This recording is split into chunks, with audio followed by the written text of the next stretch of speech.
Hello children, in today's class we will learn the methods to prepare aldehydes and ketones. Now these methods are general and these can be used to prepare both aldehydes as well as ketones. The first method that we start with is the oxidation of alcohols. This is the first method, oxidation of alcohols. So you understand that alcohols can be oxidized to aldehydes and ketones. You study alcohol, phenol, ether before aldehyde ketones. So I hope you are already aware of this method also. Let's just see it one more time. I take an alcohol, children, CH3, CH2, OH. You can see this is a primary alcohol. It is a 1 degree alcohol. And this primary alcohol on oxidation using PCC. PCC is an oxidizing agent. This is called pyridinium chlorochromate. PCC is like one of the best reagents which can convert or which can oxidize a primary alcohol to an aldehyde. So CH3, CHO. So primary alcohols can be oxidized to aldehydes using PCC, and you can note here that the number of carbon atoms, it remains the same. So from ethanol we get ethanol. So which aldehyde? We have obtained ethanol, right? Then next let's take example of a secondary alcohol. So suppose I take a secondary alcohol, CH3, CHOH and CH3. This is a secondary 2 degree alcohol. I hope you know how to make out if it's primary or secondary. I will once tell you here also. See children, this carbon I am highlighting, the one where the OH functional group is attached, right? This is further attached to one carbon on the left and one on the right. So because it is attached to 2 more carbon atoms, that's why it's called a 2 degree or a secondary alcohol. Now if I oxidize this secondary alcohol and using a reagent, chromium trioxide in acidic medium, and this reagent is known as the Jones reagent. Chromium trioxide in acidic medium is called the Jones reagent. So when I oxidize this secondary alcohol using Jones reagent, I get a ketone, CH3, C double bond O, CH3. So which ketone? We have obtained propanone, ketone containing 3 carbon atoms. So once again here also the number of carbon atoms have remained the 3. Same, it is 3 in the alcohol and it remains 3 in the ketone also. So the number of carbon atoms are still remaining the same. And one more thing that you can note is the carbon which contains the hydroxyl functional group, it is the same carbon that will get the carbonyl functional group. Alright, so primary alcohol to aldehyde and secondary alcohol to ketone. This is how we can prepare aldehydes and ketones using alcohols. Move on to the second method. The second method that can be used to prepare aldehydes and ketones is by the dehydrogenation of alcohols. This is called dehydrogenation. You know, D means removal. So dehydrogenation basically means removal of hydrogen. So dehydrogenation of what? Dehydrogenation of alcohols. What do we use here? Dehydrogenation of alcohols using copper at 573 Kelvin temperature. So we need to learn on heating alcohols with copper at 573 Kelvin temperature. We can obtain what? We can obtain aldehydes and ketones. So first example, I am taking an alcohol CH3, CH2, OH. Once again, I have taken the same primary alcohol, ethanol, and I heat it with copper at 573 Kelvin. It will be dehydrogenated. Hydrogen will be removed and it is converted to the same carbon containing aldehyde. 2 carbon atoms and still you have 2 carbon atoms. So you know, dehydrogenation in a way is, children, same as oxidation, Removal of hydrogen is also defined as oxidation. So that's why you can see that the products are the same in both the reactions. Only the reagents are different. So primary alcohols on heating with copper 573 give you aldehyde with the same number of carbon atoms. And what happens if you take a secondary alcohol? So I take the secondary alcohol and heat it again with copper at 573 Kelvin temperature, and it will give you the same product, that is ketone containing the same number of carbon atoms. Alright, so dehydrogenation of primary and secondary alcohols using copper at 573 gave us aldehydes and ketones with the same number of carbon atoms. The next method, number 3, that we discuss here is ozonolysis. This is the ozonolysis of alkenes. I hope you remember, children, you have done this in class 11th in under alkenes, hydrocarbons. Ozonolysis, a very important reaction which helps to detect the structure of an alkene also, the position of the double bond also. All right. So how ozonolysis gives us aldehydes and ketones? Let's see. I take example to begin with of the simplest alkene, that is ethene, 2 carbon containing alkene, and I make it react with ozone, which is O3. On reaction with ozone, the alkene first forms the ozonide. How do you write the ozonide, children? Write the alkene without writing the double bond, right? And then you have to insert these 3 oxygens like this. I always say, children, remember to make this hut kind of a structure. So this is called your ozonide. All right. So alkene on reaction with ozone first forms the ozonide, which is then further treated with zinc and water.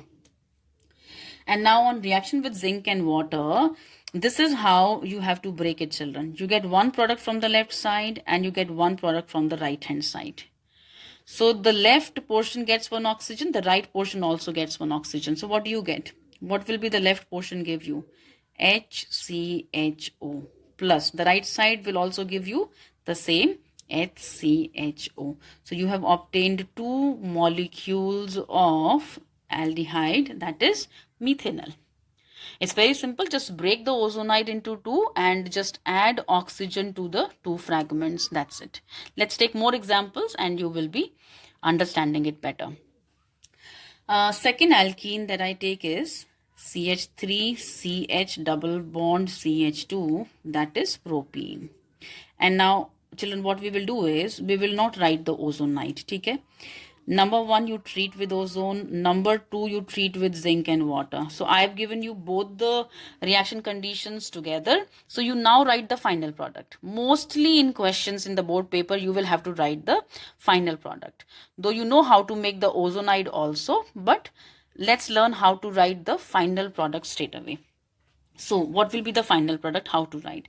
Children, just do one thing. Break your alkene into 2 halves from the double bond. Okay?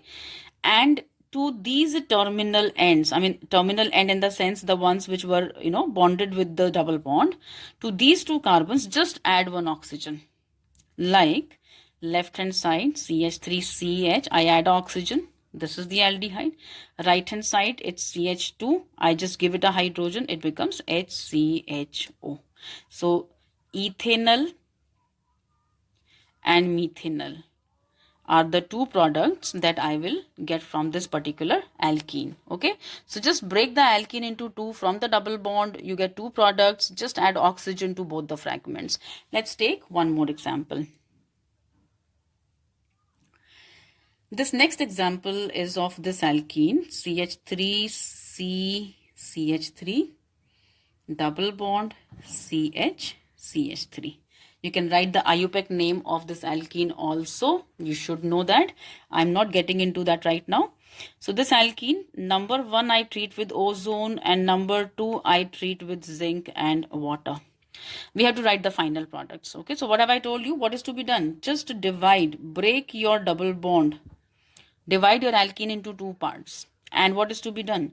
The 2 carbons which were bonded through the double bond, you have to just add 1 oxygen to them. Double bond O. So when I do it with the left hand side portion, what do I get? CH3C double bond O CH3, and from the right hand side what will I get from this portion? I will get CH3CHO. So I got one ketone this time. Which ketone is this? This is propanone, and I get one aldehyde, that is ethanol. So do you see, children, that you can get aldehydes and ketones both by this method?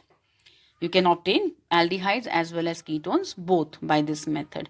And let me tell you one more very important hint here. Look at this particular carbon, sorry. If the carbon contains a hydrogen, children, you will get an aldehyde. This carbon also contains a hydrogen, you get an aldehyde. Come to the next alkene. This carbon has a hydrogen, so aldehyde. This carbon has a hydrogen, so aldehyde. How about the last alkene? Do you see any hydrogen on this carbon? No. And when there is no hydrogen on this doubly bonded carbon, then you get a ketone. So easy to make out now. If the doubly bonded carbon contains a hydrogen like this one, you get an aldehyde. And if there is no hydrogen, then it will give you a ketone. I'll give you one more example.